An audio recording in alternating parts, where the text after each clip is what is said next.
Francisco Cândido Xavier não é nada mais, nada menos do que um espírito superior, tá certo? Que se corporificou para dar continuidade à doutrina que Allan Kardec nos trouxe, certo? Tanto que a fidelidade dele, a importância dele, um homem na condição de homem, a fidelidade dele absoluta a Jesus e a Kardec. Ele nunca fugiu 1 milímetro dos ensinamentos. Quando eu conheci o Elias, eu ainda era estudante. Conheci em 1º de novembro de 1955, em Sacramento. Ele foi lá para a reunião lá do aniversário da desencarnação de Eurípides e nós nos conhecemos lá. E daí para cá, logo ele pegou meu endereço, daí uma semana ele já me escreveu uma carta. E meu pai nunca tinha pensado em mudar de Sacramento, de repente ele resolveu vir para Uberaba e logo no começo eu procurando um colégio para estudar, não conseguia colégio, chegamos até o Colégio Triângulo, onde ele trabalhava e eu não sabia, a primeira pessoa que eu vi lá foi ele. Nessa época ele já era espírita? Já, ele acho que sempre foi espírita, desde 14, 15 anos eu já li as obras de Allan Kardec, né? E eu também já nasci em berço espírita, então foi fácil o entrosamento. Como foi nascer num berço espírita no qual o educador foi Dr. Elias Barbosa? É uma benção muito grande a gente crescer ali do lado dessa pessoa maravilhosa. E meu pai era aquele pai mais paciente, que não tinha um médico que a gente fosse, que ele não fosse com a gente, ele fazia questão de ir junto com a minha mãe, nos levar aos médicos, ele fazia questão de ir ao supermercado, fazer compras junto com a minha mãe. Sabe aquele marido e pai presente, apesar dele ter o emprego dele na faculdade de medicina de manhã, depois do almoço ele ia para o sanatório espírita e depois, às 3 horas da tarde, ele ia para o consultório e ficava até 8, 9, 10 da noite no consultório, mas aquela atenção exclusiva para os filhos. Meu pai sempre foi assim uma pessoa muito presente nas nossas vidas. Os ensinamentos que ele passava, que a gente sempre frequentou os centros, e ele sempre fazia palestras, né? Então eu acho assim, a vida da gente é muito pautada em cima disso, porque para nós é uma responsabilidade e ao mesmo tempo é uma dádiva, né? Você ter o conhecimento da doutrina, o entendimento, a aceitação que a doutrina passa para a gente, né? Como é que foi o primeiro encontro da senhora e Dr. Elias com o Chico Xavier? Eu tenho a impressão que mais ou menos lá para 58, que eu devo ter começado a ir lá e conversar com o Chico, porque às vezes a gente até ia com meus pais, mas o papai sempre foi muito discreto, ele não aproximava do Chico, porque ele falava, não, tem muita gente que precisa mais do que eu. Então a gente ficava de longe vendo. E nessa época ele trabalhava à noite, licionava à noite, então era muito raro a gente encontrar os três, assim, ele, o Chico e eu, né? Só depois mesmo de casada é que houve mais, assim, mais companheirismo entre nós três e tudo, porque aí o Chico já ia muito lá em casa, né? A gente ficou mais próximo. O primeiro livro que ele trabalhou nele, nós éramos namorados ainda. Foi no Antologia dos Imortais. Então foi feito muito em silêncio na casa, ele morava na casa da irmã dele, nessa época. Então, nos momentos, as horas vagas que ele tinha, ele estava trabalhando no livro, mas não comentava nada comigo. Só depois do livro pronto. Cada livro ele brincava, que era como se fosse uma gestação, né? Ele trabalhava naquilo com o maior carinho, trabalhava, às vezes, virava à noite, né? Trabalhava a noite inteira. Nessa época, graças a Deus, ele tinha muita saúde, então ele trabalhava à noite, porque durante o dia ele trabalhava o dia todo. Ele tinha consultório, tinha faculdade, tinha o sanatório, então não sobrava tempo. Aí depois das 10 horas, depois que as crianças iam dormir, aí ele tomava o banho dele e ia trabalhar no livro, né? Aí ficava às vezes até 3, 4 horas da manhã. No outro dia, quer dizer, no mesmo dia, né? 6 horas ele já levantava e se aprontava para ir dar aula na faculdade às 7 horas. Então ele dormia uma média de 3 horas por noite. A convivência do meu pai com o Chico Xavier sempre foi muito alegre. Eu presenciei assim toda a minha infância até a adolescência, eles sempre juntos. O Chico frequentava a nossa casa todas as terças-feiras. Eles se reuniam lá para falar dos livros, que meu pai escreveu vários livros com o Chico. organizando as mensagens, entrevistas também que ele fez. E às vezes também iam vários amigos e jornalistas lá para a nossa casa. E o Chico naquela alegria. E sempre que ele ia, ele aproveitava e me ensinava alguma coisa na cozinha. Porque eu casei, quer dizer, já com um pouco de experiência na cozinha e tudo, mas não sabia fazer grandes pratos, porque a gente era muito humilde, não tinha condição, né? Então, gelatina, por exemplo, o Chico me ensinou porque eu não conhecia gelatina. Quando eu casei, eu não sabia. Aí ele levou para mim os pacotinhos de gelatina, foi para a cozinha, preparou a gelatina para mim. Depois, uma outra vez, foi a coalhada síria. Ele pegou uma isca da coalhada síria com a mãe do Dr. Eurípides Tahan e levou em casa e fez para mim a coalhada. E era interessante porque naquela época não existia as iogurteiras, não existia nada para abafar. Então ele pedia cobertor. Traz o cobertor, minha filha, para eu tampar essa coalhada, porque senão ela não vai dar o ponto. Então fez a coalhada, me ensinou. Um dia ele chegou com uma receita que tinha sido um espírito que tinha passado a receita de um creme, que ele pôs o nome de creme de Júlia. O espírito certamente chama, né, era Júlia. E ele foi para a cozinha e fez para mim o creme também, para me ensinar a fazer. Então várias coisas assim, ele sobre carne, tempero de carne, muitas vezes ele me orientou, ele não chegou a fazer, mas me orientava. O Chico era uma figura muito importante na nossa vida e continua sendo, né? A gente cresceu achando tudo muito natural, né? E a gente via a casa sempre cheia. Quando o papai escrevia aqueles livros das famílias, né? Ele entrevistava as famílias das pessoas, dos jovens que mandavam aquelas mensagens. Eu me lembro que eu era pequena, a gente nunca ficava na sala, não ouvia, mas a gente percebia como aquelas pessoas chegavam sofridas, né? Aquelas mães chorosas. E eu ficava sempre pensando assim dentro de mim mesma, né? Que bom, eu não tenho ninguém para pedir mensagem para o Chico, né? Porque a gente sentia o sofrimento das pessoas, né? E aquilo para mim era uma alegria, pensar que eu não tinha perdido ninguém que eu sofresse tanto que precisasse pedir, né, para o Chico uma mensagem. Eu, quando podia, eu acompanhava, né? Porque ele sempre gostava que eu estivesse junto e eu, melhor é mais ainda, né? E eu achava muito bonito o envolvimento dele com o trabalho com o Chico, né? Porque era um companheirismo muito grande. O Chico era uma pessoa que, né, ele cativava todo mundo, então a gente ficava muito feliz com esse trabalho deles. Porque ele atingia, assim, pessoas que iam conversar com ele mais sobre espiritismo, né? Quando era problema de consulta mesmo, já encaminhava para o consultório, né? Não sei quando era uma dúvida, uma receita, né? Mas o pessoal, mesmo que vinha para visitar o Chico nos fins de semana, sempre passava lá em casa no sábado, tomava um lanche lá com a gente, né? A casa estava sempre cheia fim de semana. As pessoas que vinham, então tinha o seu Esparta, o seu Savério, a dona Nena Galves com o seu Chiquito. Então esse pessoal sempre que vinha ver o Chico, no sábado ia até lá na nossa casa, tomava um cafezinho lá com a gente, participava da folia das crianças. Era muito gostoso. Essa separação que houve, que a gente conhece, sabe qual é o motivo, deixou ele triste. Como é que ele se sentiu? O Elias toda a vida foi muito realista. Então ele achava assim, o Chico deu o tempo dele, agora ele vai dar o tempo dele para outra casa. E só que eu comecei aqui, eu vou permanecer aqui com os companheiros da casa e sempre que precisar, ou sempre que eu puder, eu vou até onde ele está.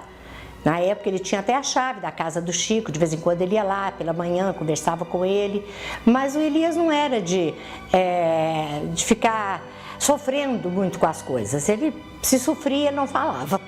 Como é que a senhora encarava a humildade do Dr. Elias? Ele era uma pessoa muito humilde. O Elias toda a vida me cativou com a humildade dele.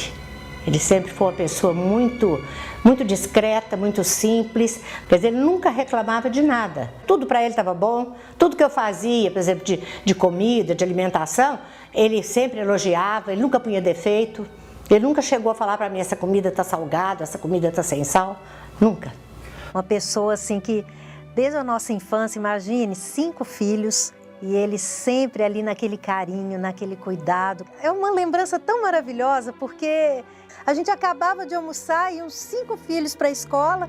O que ele fazia? Ele colocava todo mundo dentro da veraneio junto com a minha mãe e falava, vamos dar uma voltinha antes de ir para a escola. Aí passeávamos, íamos para o aeroporto, ver um avião subir. tudo era motivo para ele apreciar. Meu pai nos ensinou a apreciar a natureza. É muito bonito isso, porque assim, hoje a gente vê muitos pais, quando a gente está viajando na estrada, né? Às vezes um pai fala assim para o filho, olha aquela Ferrari, olha aquele carrão, vamos ver o caminhão que está passando. Meu pai, ele mostrava, olha aquele pé amarelo, que beleza. Às vezes ele chegava a parar para a gente ver, sabe? Uma natureza diferente, alguma coisa diferente da natureza. Não é que ele fosse contra, mas o Elias era muito avesso à publicidade, a aparecer, a falar em público, a ver nome dele no jornal, ver foto dele em revista. Então ele sempre foi muito avesso a isso. Então ele ia para agradar também os companheiros, né? Mas ele, particularmente, com a humildade que ele era, né? Que ele sempre teve essa humildade, ele não gostava de aparecer, não. Meu pai era uma pessoa assim, apaixonada pelos livros. Era sempre o que ele mais gostava, mais amava. Todo passeio nosso tinha que estar numa livraria. Meu pai passava horas numa livraria. E como meu pai lia, ele marcava todos os livros. E a gente foi crescendo com esse exemplo. E nós fomos crescendo, participando disso tudo. Porque ele lia e os filhos ali do lado, aquela meninada brincando, brigando, e ele lendo, ele passando as coisas que ele lia pra gente. Tanto que hoje eu adoro essa área comportamental, de tanto compartilhar, sabe? Meu pai compartilhar comigo as experiências, os livros e me mostrar. Ele soube juntar o cérebro com a emoção, porque era uma pessoa muito amorosa, sempre foi, muito carinhoso com a família, carinhoso com a mãe dele, os irmãos dele, a família e com todos os clientes. Ele era uma das pessoas mais humildes, educado, extremamente culto, um homem que admirava as artes, a literatura, mais humilde. Essa humildade, onde ele aprendeu? Foi com o Chico, ou já veio de vidas passadas? Meu pai era uma pessoa realmente muito humilde. Era uma pessoa assim que às vezes a gente chegava a elogiar e ele, não, de jeito nenhum, imagina que isso. A gente não sabe se isso veio, claro, com um burilamento do espírito, lógico, mas ele aprendeu muito com o Chico também.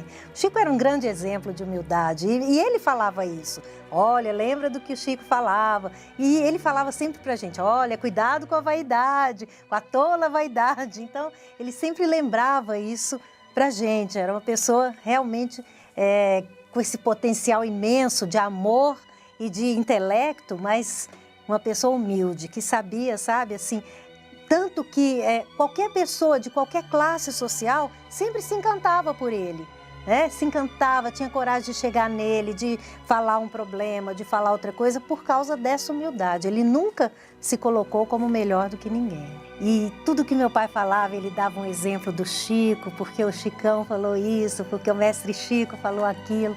Então é muito importante. Pouco antes do Chico falecer, que o Chico o Dr. Eurípides estava viajando e ele chamou meu pai para ir lá medir a pressão. O Eurípides ligou chamando. Aí o papai falou, vamos comigo. E tinha saído um livro que dentro do livro tinha aquela foto do Chico segurando a criança, que era eu, né? Aí o papai levou, não, vamos mostrar para ele. Aí o papai da moça falou, aí Chico, essa moça é essa menina, né? Aí o Chico olhou assim pra mim e falou assim, minha filha, continua muito linda. E foi interessante que quem estava realmente com a pressão alta esse dia era uma senhora que estava lá na casa dele. E o Chico mandou chamar para medir a pressão, a dele estava normal. Né? Eu acho que ele chamou mesmo para a senhora, né? Porque aí meu pai orientou que ela deveria, né, tomar medicamento, que a pressão estava alta. O Chico, assim, é um exemplo que a gente tem, foi um desbravador, né, da doutrina, porque ele abriu as portas, porque hoje a gente é médium, a gente é respeitado, as pessoas, né, não tem aquele susto, aquela coisa. O Chico que enfrentou tudo isso, né, ele que abriu essas portas. Então, ele é muito importante. Meu pai sempre falava muito nele, tinha muitas histórias, né? Uma palestra que ele fez lá em Franca na Semana Espírita do livro sobre o Chico foi muito bonito, porque ele falou tão natural, contou tanto caso que eu nem sabia. Então, assim, ele é uma presença muito marcante. E Aquela foto que eu estou nos braços dele é uma sensação assim, nos meus momentos de dificuldade, eu me imagino também ainda nos braços dele. É alguém que eu peço, que eu sei que sempre está do meu lado.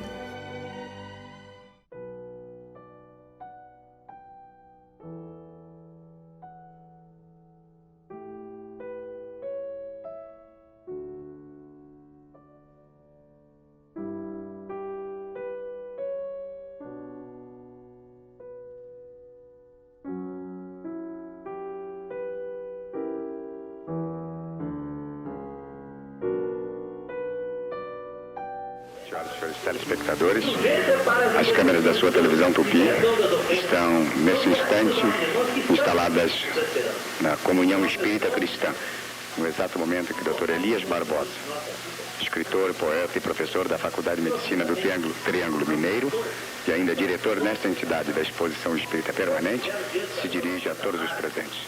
São centenas de pessoas que abrigam o que se poderia dizer o lar de Chico Xavier. No instante em que o orador se dirige a todos os presentes, pessoas de vários estados brasileiros presentes, além de muitas pessoas residentes em Uberaba, nós observamos senhoras participantes da mesa movimentando ou cortando muitas daquelas receitas já entregues durante esta sessão para a seleção e consequente encaminhamento àqueles aflitos ou doentes que solicitaram ao mestre Chico Xavier uma mensagem em termos de seu estado de saúde. Vamos captar nesse instante um flash da palavra do Dr. Elias Barbosa. Que Jesus, portanto, meus irmãos, nos abençoe hoje e sempre, e que possamos, minuto após minuto, relembrar a resposta à pergunta 886. Benevolência para com todos, indulgência para as imperfeições dos outros, perdão das ofensas.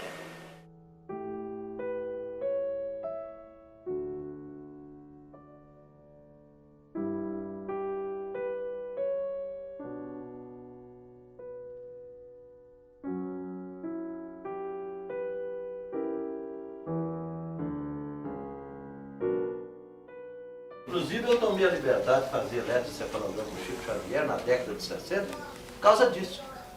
Havia tantas evidências de que a epilepsia está ligada à mediunidade que o Chico Xavier, eu conversei com ele, ele acedeu.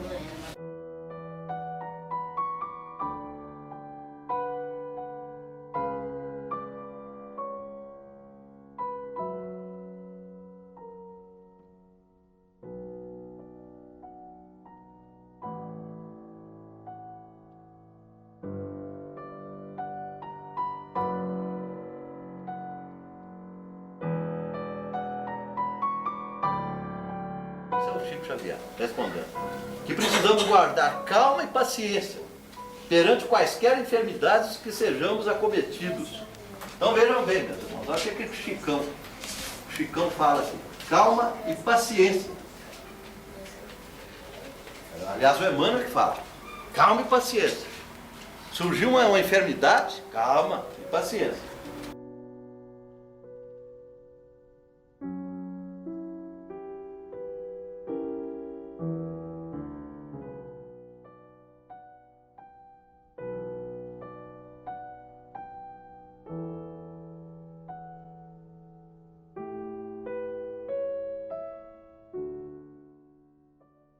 Veja a beleza disso aqui, meus irmãos.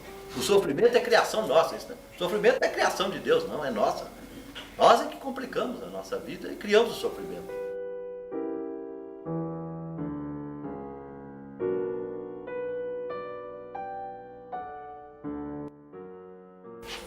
Porque no dia em que se despedirem da carne, terão encontrado em verdade a grande libertação.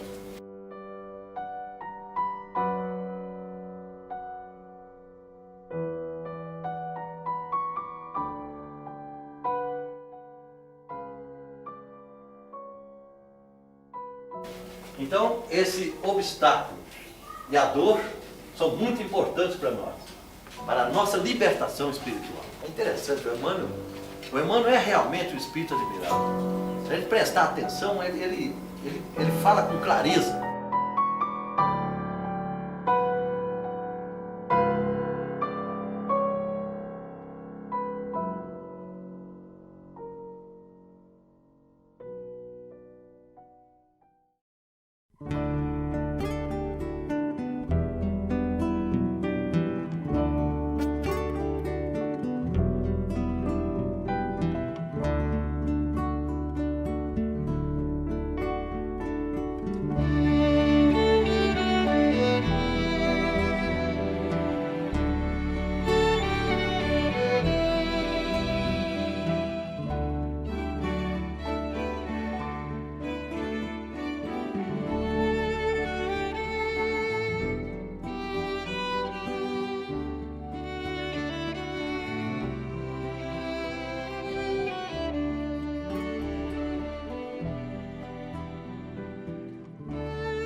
Chico Xavier,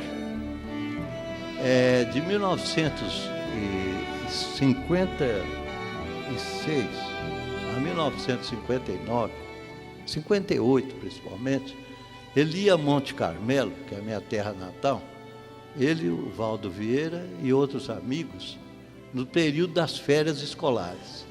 Então, toda vez que ele ia lá, eu lá estava, porque era período de férias, eu era professor, eu aproveitava para ir. E o Chico, aquela multidão, os centros espíritas, vinham das regiões ali de perto de Monte Carmelo, grande quantidade de pessoas pedindo orientação. Então, no dia, o Chico falou para mim, fala, meu filho, eu quero ir na sua casa, que é a casa da mamãe, né? Eu quero pedir para ela para me emprestar uma mesa. E assim foi feito. A mamãe arranjou uma mesa lá, colocamos no quarto, e o Valdo Vieira, o Chico Xavier de um lado, e tinha um outro promotor, e eu. E durante o período que o Chico, aquela quantidade enorme que psicografava, cada um comentava, e de vez em quando o Chico puxava uma folha e vinha uma opinião do Emmanuel sobre o assunto. Eu acho que eu estou cansando todo mundo, mas me desculpe. Eu cheguei. Muito obrigado. Muito obrigado. Então, um belo dia, eu fui escutar, rolava sempre a pressão, as bulhas dele, os batimentos cardíacos estavam muito abafados. Levei no hospital do Dr. Silvio Pontes Prata, que está aí, é um professor na faculdade até hoje. O Dr. Silvio chamou o outro plantonista e falou, esse é o Chico Xavier. Oh, beleza, o Chico. Porque todo mundo gostava quando o Chico aparecia. E eles foram fazer a prova de esforço com ele. Aí eu falei, ô Silvio, eu trouxe o Chico por minha conta. Eu não participei a família, não participei a ninguém. Essa prova de esforço aí pode provocar uma parada cardíaca. Falei, não, tem um desfibrilador aí, não tem problema não. E lá vai o Chico tocar bicicleta, vendo? Pá. Resultado, ele receitou a medicação e a partir daquele dia, isso foi em 1975, o Chico, ele não mais participou de receber títulos honoríficos, né? Porque o doutor Eurípides Tahan Vieira que passou a tomar conta dele e ele pedia atestado. Meu filho, eu infelizmente não vou poder comparecer para receber o título de cidadão, várias cidades. Parecia uma couve-flor, uma hipertrofia das mais intensas. Aí eu falei, ô Chico, agora você tem que submeter uma cirurgia. E vamos lá procurar a turma de São Paulo, os colegas de São Paulo, para te levar para lá. Aí liguei lá para São Paulo, o nosso Oswaldo de Castro e os outros colegas se reuniram e levaram o Chico para se submeter à cirurgia. Diz ele que durante o ato cirúrgico, ele estava debaixo do hospital, tinha um outro hospital, só de espíritos sofredores. Então, durante todo o tempo que ele estava debaixo da anestesia geral, ele estava lá junto com os espíritos. O Emmanuel, André Luiz, aquela turma dando passe nos espíritos. Então, isso é interessante, ele mesmo na cirurgia lá, ele trabalhando. É impressionante o Chico. No dia que ele foi para São Paulo para se submeter à cirurgia, ele chegou lá em casa e me entregou uma pasta amarela, amarrada com barbante. Uma pasta com... E falou, meu filho, você guarda isso com você, porque se eu desencarnar, você que vai guardar isso aqui. E o que era aquilo? Eram os originais do livro E a Vida Continua. O Chico leu, capítulo por capítulo, os originais daquele livro para mim, na minha casa. E uma coisa curiosa, foi a maior beleza do mundo, porque eu sempre tive o impulso assassino. A minha vontade de matar os outros era uma facilidade muito grande. Tá certo? O Chico era uma coisa, ele é um extraordinário, ele descobria tudo. Depois que ele acabou de ler aquele livro, ele falou, bom, não mato ninguém mais. Porque naquele tempo... Aí nós... Numa terça-feira, que eu cheguei tarde do consultório, o Chico estava lá na porta. Ele, isso aí. Aí eu cheguei e falei, ô Chico, eu pensei que eu nasci só para escrever sobre o Espiritismo dia e noite. Mas a medicina não me deixa. Olha que hora que eu estou chegando. Falei, meu filho, se você quiser repouso, peça ao Senhor uma hepatite e vamos entrar. Até hoje, quando eu vou para o consultório, eu fico pensando, gente, essa hepatite que o Chico me colocou, tá certo? Coisa séria. Vamos entrar, meu filho. Outra vez eu cheguei lá, tinha um pessoal com um jipe lá na porta.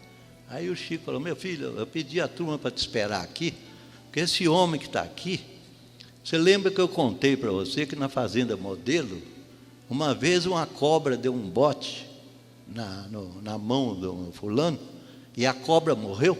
É esse homem aqui, ó. Aí o Chico falou, olha meu filho, o que você precisa fazer, tem uma voz aqui falando, você e a Cândida fazer todos os dias um culto evangélico no lar durante 10 minutos e uma vez na semana, meia hora. Aí ele falou, olha, isso aí é para reforçar o cordão fluídico, porque no seu consultório você procura estudar os problemas dos seus clientes de uma forma que depois os obsessores não conseguem mais. Então eles estão indo para a sua casa. Eles estão indo para a sua casa e perturbando. E a Cândida, algumas vezes, ela ouvia. Quer dizer, antes de eu chegar, barulho lá embaixo. Os espíritos, o Chico chamou de batedores. Os batedores vinham na frente. Então nós começamos a fazer o culto evangélico no lar, diariamente, 10 minutos. E até hoje, quer dizer, praticamente nós continuamos fazendo. O tempo hoje é curto, a gente o tempo passa depressa. Mas o Chico sempre nos orientando, sempre nos transmitindo mensagens. Por exemplo, esses livros que foram psicografados, que eu tive a felicidade de organizar em parceria com ele. As famílias que eu entrevistava, é impressionante como nas entrelinhas as mães sabiam que aquele era realmente o filho. E uma vez eu fui em Curitiba para entrevistar uma senhora, que até esse Marcel Souto Maior fala no livro dele também, um rapaz que deu uma mensagem, uma senhora muito alta, mulherona, né? Então ele terminou, minha mãe, minha querida Sica, aceite o meu grande beijo, meu abraço. Porque ele chamava a mãe de elefantinho. Olha o meu elefantinho da Sica, está chegando, tá certo? A mãe falou, como é que poderia, nunca conversei isso com ninguém. Mas, irmão, então muito obrigado e desculpe aí, eu estou tomando.